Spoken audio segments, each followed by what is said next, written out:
Welcome to this quantitative problem set on geometric optics. This video includes two problems with step-by-step solutions, covering two learning outcomes on radius of curvature and image formation in concave mirrors. Problem 6 asks for the focal length of a concave spherical mirror with a radius of curvature r equals 40 centimeters. The key formula for spherical mirrors is that the focal length, f, is half the radius of curvature. To find the focal length, we use the formula f equals r over 2.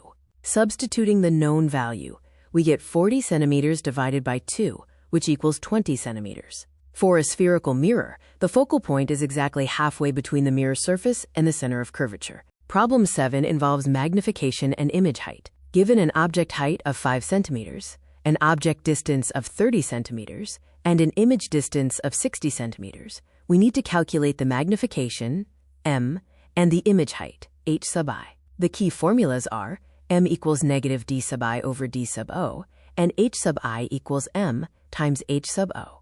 First, calculate the magnification. M equals negative 60 centimeters over 30 centimeters, which is negative 2. Next, calculate the image height. H sub I equals negative 2 times 5 centimeters, which is negative 10 centimeters. The negative sign indicates an inverted image, and the magnitude of 2 means the image is twice as large as the object.